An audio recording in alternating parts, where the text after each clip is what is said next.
Ratan Jha, a physics teacher. I am BTech in mining. आज मैं आप लोगों को इलेक्ट्रोस्टैटिक का फर्स्ट चैप्टर करवाने जा रहा हूँ।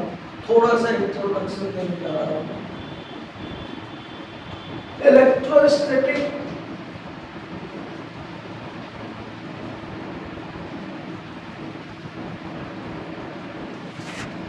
में सबसे पहले इलेक्ट्रिक चार्ज के बारे में कुछ जानिए। What is electric charge? What is electric charge? It is property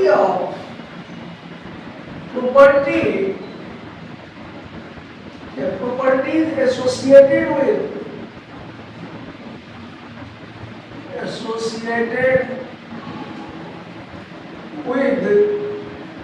associated with the matter due to which it produces or experiences the electric and magnetic effect. Actual में क्या होता है, जैसे आप लोग जानते हैं कि एटम में इलेक्ट्रॉन और प्रोटॉन होता है। प्रोटॉन बहुत ही स्ट्रॉन्ग फोर्स से बाइंडेड होता है और इलेक्ट्रॉन वो का जो रोल होता है जिसके कारण कोई भी चीज चार्ज होता है। तो यानी एक्सेस इलेक्ट्रॉन या deficiency of electron with respect to proton decide करता है बॉडी का चार्ज। बॉडी चार्ज है या नहीं है, यानी कि द एक्सेस और deficiency of electrons in body causes the net charge of the body. यानी इलेक्ट्रॉन ज्यादा है तो भी चार्ज है, कम है तो भी चार्ज है, यानी डिफिशिएंट हो या एक्सेस हो। अब ये दो टाइप के होते हैं। अब दो तरह के होते हैं, पॉजिटिव चार्ज और नेगेटिव चार्ज। पॉजिटिव चार्ज हम किसको कहेंगे? अगर किसी बॉडी में इलेक्ट्रॉन डिफिशिएंट हो, कम हो, प्रोटॉन के रिस्पेक्ट में अगर इलेक्ट्रॉन कम होता है तो हम उसको पॉजिटिवली चार्ज बोलते हैं। अगर एक्सेस इलेक्ट्रॉन्स हो विद रिस्पेक्ट टू प्रोटॉन, यानी कि इलेक्ट्रॉन्स का नंबर प्रोटॉन के नंबर से ज्यादा होता है, तो उस बॉडी को हम लोग क्या कहेंगे? नेगेटिवली चार्ज बॉडी है। तो इस तरह से इलेक्ट्रॉन डिसाइड करता है, यानी ट्रांसफर करता है इलेक्ट्रॉन, और ट्रांसफर करने से जब डिफिशिएंट होता है तो पॉजिटिवली चार्ज हो जाता है, अगर एक्सेस हो जाता है तो नेगेटिवली चार्ज हो जाता है। हो गया?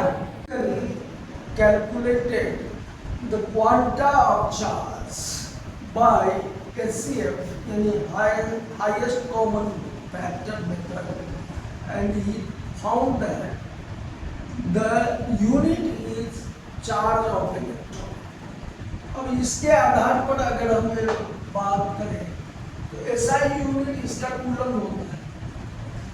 SI यूनिट कूलम होता है, और एक कूलम क्या होगा? 1 एम्पियर इंटू 1 सेकेंड, मतलब इसका डायमेंशन 80 होगा। अब जैसे 1 एम्पियर आप जानते हैं कि ये करंट होता है, current upon charge upon time जो होता है वो करंट होता है, और SI यूनिट एम्पियर है, इसलिए एम्पियर को हम लोग SI यूनिट में डायमेंशन में लेते हैं।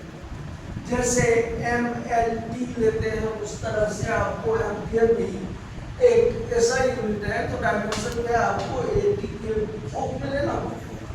अदर यूनिट जो है वो प्रैक्टिकल यूनिट ऑफ चार्ज में एम्पियर इंटू आवर होता है, तो यानी 3600 कूलम होता है। दूसरी बात, 1 फैराडे 96,500 कूलम होता है, और एक कूलम 3 × 10⁹ स्टैट कूलम के इक्वल होता है। और एक इलेक्ट्रॉन पर जो चार्ज होता है, charge on proton is equal to minus charge on electron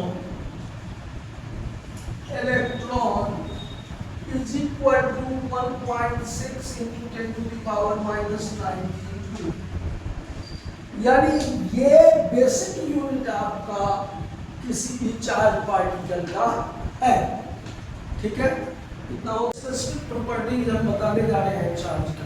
अब चार्ज के बारे में आप लोग इतना जानते हैं कि चार्ज क्यों होता है body, due to transfer of electron, यानी एक्सेस ऑफ इलेक्ट्रॉन या डिफिशियंसी ऑफ इलेक्ट्रॉन के कारण हम लोग कहते हैं कि ये बॉडी चार्ज, यानी इलेक्ट्रॉन ट्रांसफर होता है, इलेक्ट्रॉन डिफिशियंट होता है किसी बॉडी में, तो हम लोग कहते हैं कि ये पॉजिटिवली चार्ज बॉडी है। और अगर इलेक्ट्रॉन किसी में एक्सेस हो जाता है प्रोटॉन के रिस्पेक्ट में, तो कहते हैं कि ये नेगेटिवली चार्ज बॉडी है।